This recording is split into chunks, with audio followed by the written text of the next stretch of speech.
Hello, moi je vous accueille ici en pleine nature, près de chez moi. J'aimerais vous encourager, là surtout ces temps où on peut pas encore, on peut bientôt de nouveau, mais on peut pas encore vivre des choses avec toute la communauté, se dire qu'on peut vivre des choses dans nos familles, ensemble. Alors j'aime bien aussi le rendre accessible aux enfants, donc voilà, mais c'est aussi valable pour les familles sans enfants.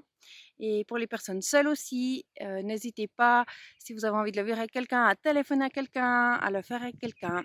On est disponible aussi, avec plaisir si jamais. Mais voilà, je crois que osons vivre les choses les uns avec les autres. Et comment vivre cette ascension, ce message de l'ascension? Euh, Mes enfants m'ont un peu aidé pour trouver comment le vivre. Ce qui m'a touchée bah, peut-être voilà, en écoutant aussi la vidéo de Jean-Pascal, mais aussi en discutant avec lui, et des choses qui l'ont touché, c'est que Jésus, dans Jean 20, verset 17, il dit, alors c'est pas à l'ascension, mais il explique juste après être ressuscité qu'il monte au Père. Et là, il dit, je monte au Père, qui est aussi votre Père. Et il explique aux gens, il dit, mais moi je m'en vais, je vais partir. Il les prépare. Et en même temps, il dit, mais ce qui est à moi, ce que j'ai vécu, enfin voilà, moi je pars. On va se détacher un peu de cette relation physique, mais vous pouvez vous attacher au Père. Il est là. Et c'est une première chose que moi j'aimerais vous inviter à vivre dans vos familles. Et Isaïe m'a trop aidé à l'imager parce que pendant qu'on essayait de vivre ce temps en famille, il est arrivé, il est parti. Oui, oui, oui, il s'écoute pas toujours tranquillement assis. Il est parti et il est revenu avec les chaussures de son papa. Et je me dis, mais c'est tellement ça. Les disciples, ils ont été pleins de joie quand Jésus est parti, alors qu'ils devaient être tristes à la base. Quand quelqu'un part, qu'on aime bien, on est triste. Mais en fait, Jésus, en partant, c'est comme s'il a laissé les baskets. Jésus qui marchait avec les baskets de son papa tout au long de son ministère, il a laissé ses baskets. Il a dit, et elles sont à vous, mettez-les. Appropriez-vous cette relation avec mon Père qui est aussi votre Père.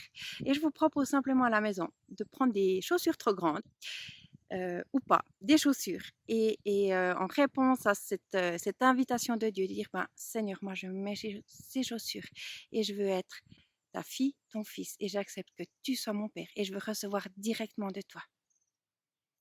Et Jésus, aussi une des dernières paroles qu'il dit, c'est, allez, soyez mes témoins. Et les disciples, peut-être, moi j'imagine qu'ils étaient dans cette grande joie parce que d'un coup ils disent, ok, Jésus il part, mais en même temps, il est avec nous, on a cette relation au Père, on n'est pas seul. Et en plus, il nous laisse cette mission géniale qu'on l'a vu faire durant ces 3 ans. Jésus, il a guéri des malades, il a même ressuscité les morts, il a amené la vie là où il y avait la mort. Il a été plus fort que la tempête, il a calmé la tempête là où il y avait la tempête. Il a aimé les gens là où ils avaient besoin d'être aimés. Il a restauré les gens. Il leur a parlé. Il leur a permis d'être sauvés. Et tout ça, en fait, on peut le faire. Et c'est en fait, en partant Jésus, c'est tout ce qu'il nous offre.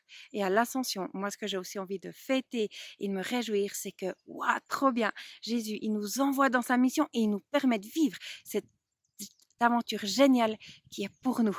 Et je vous propose, alors là, c'est Anaya qui m'a amené un objet. Elle allait fouiller aussi pendant que j'étais en train de parler, décidément mes enfants. Si ça ressemble à votre famille, bah, rassurez-vous, on est tous à la même. Donc Anaya est allée chercher un petit traîneau que je mets en déco en hiver dans mon armoire déco. Et ben c'est vrai, on a dit, bah oui, avec ce traîneau, on peut aller. On peut même ouvrir des chemins. Là où il y a la neige, on peut aller. Alors c'est bien mieux que le Père Noël. Parce que le Père Noël, c'est un peu du faux. Mais Jésus, c'est la vraie puissance. Et on peut soit entrer dans ses chaussures, soit si vous avez un traîneau qui traîne, ou comme Dieu vous montre, ou tout simplement sans objet. Mais si vous aimez faire avec des objets, trouvez ce que Dieu vous met à cœur et dire, mais Seigneur, oui, moi je veux être ton témoin. Je vous invite à prier déjà pour que chacun puisse être connecté au Père. Et en tant que parents, bénissons nos enfants à être directement, quand ils choisissent d'être connectés à leur Papa du ciel. Oui, on reste là pour eux, mais on veut les aider à être connectés directement à Dieu parce que c'est le meilleur cadeau qu'on puisse faire dans leur vie. Et ensuite, on peut prier aussi les uns pour les autres pour que chacun de nous on puisse entrer dans cette mission, qu'on puisse aller, pas juste mettre les chaussures et s'asseoir, mais qu'on puisse aller dans cette mission que Dieu nous donne. Et si on a de la peine à savoir quelle est cette mission de Dieu, j'ai envie de dire, ça vient pas de Dieu. Parce que je crois que si Dieu nous donne une mission, il veut qu'on puisse la connaître. Donc, refusez. Dites, mais stop maintenant, tout ce qui m'empêche d'entendre cette mission de Dieu pour moi. Des petits moments de flou, ok, c'est normal, on est humain. Mais on peut dire stop, moi non, moi ça suffit. Et je refuse cela. Et je choisis d'écouter ce que Jésus a à me dire. Et je veux entrer dans cette mission. Que vous puissiez être bénis et que vous puissiez aussi ces prochains jours, si vous êtes dans un temps d'incertitude, entendre et comprendre quelle est la mission que Dieu vous donne, là où il vous place comme témoin de son amour. Si vous êtes dans une famille avec des membres qui ne croient pas encore en Jésus, je dis là, mais comment je peux encourager à vivre quelque chose? Je crois qu'au fond de mon cœur, j'ai l'impression que Dieu vous encourage à vivre, à pouvoir juste peut-être partager et parler de ce Père qui aime. Mais à vous de voir comment Dieu vous conduit là-dedans.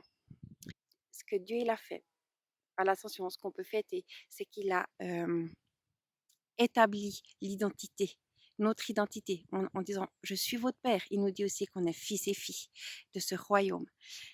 Et si la personne n'est pas encore prête, si vous sentez, si vous êtes convaincu que c'est pas encore le moment de parler de Dieu franco, si vous le sentez, faites-le. Hein. On ne se prive pas. Mais si vous sentez que c'est pas encore prêt, vous pouvez aussi affirmer l'identité qu'ils ont. Mais tu sais, tu es précieuse, tu es précieux. Et si tu es là, c'est pas par hasard, c'est parce que tu as été voulu. Et on peut aussi affirmer, dire mais en fait, tu n'es pas là par hasard. Et il y a quelque chose qui s'ouvre. Et si vous voyez des choses dans leur vie, si vous sentez peut-être l'appel, quel est l'appel de Dieu sur leur vie, n'hésitez pas à prononcer ces paroles. Demandez même à Dieu pour eux. Même s'ils ne sont pas encore prêts à entendre parler de Dieu, ouvrons des chemins dans leur vie selon ce que Dieu nous montre. Le Saint-Esprit est là pour nous conduire. Et c'est comme ça que je vais finir, parce que peut-être qu'on n'est pas prêt à entrer dans cette mission, à être témoin.